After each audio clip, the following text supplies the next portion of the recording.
غلو فی الدین، کہیں فرماتے ہیں حلق المتنطعون، کہیں فرماتے ہیں حلق من کان قبلکم بالغلو فی الدین، فرمایا غلو سے دور رہو، غلو سے بچو، غلو کرنے والے ہلاک ہو گئے۔ تو سب پہلے امتی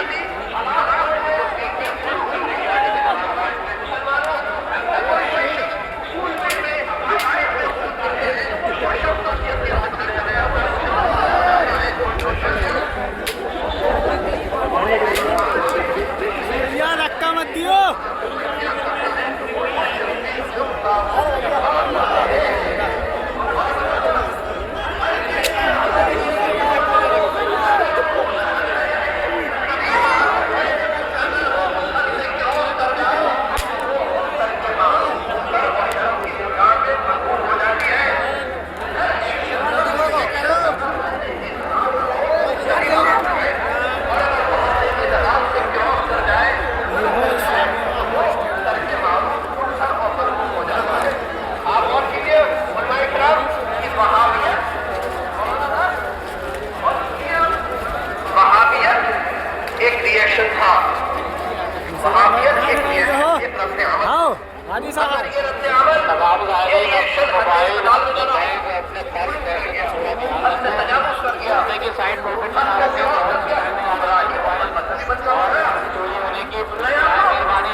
مگر وہ اس رد عمل میں غلو کر گئے، حد سے تجاوز کر گئے، وہ ان امور کو بھی جو مستحب تھے، جو مستحسن تھے، جو مباح تھے، اس کو نہ صرف ناجائز و حرام بلکہ شرک و کفر کہنے لگے۔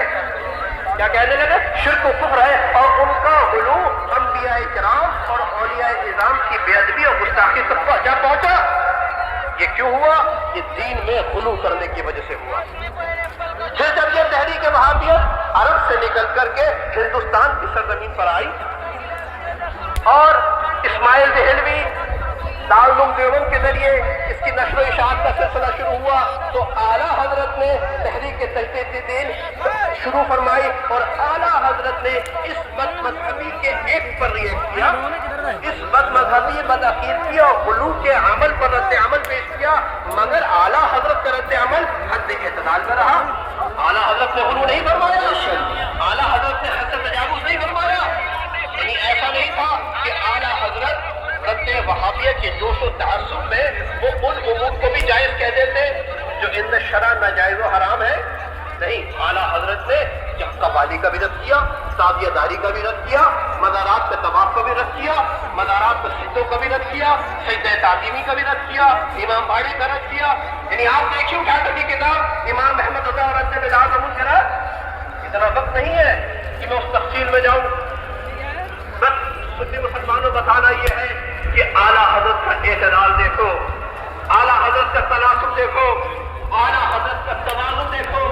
اعلیٰ حضرت نے کسی بھی میدان میں غلو نہیں فرمایا۔ سننے مسلمانوں،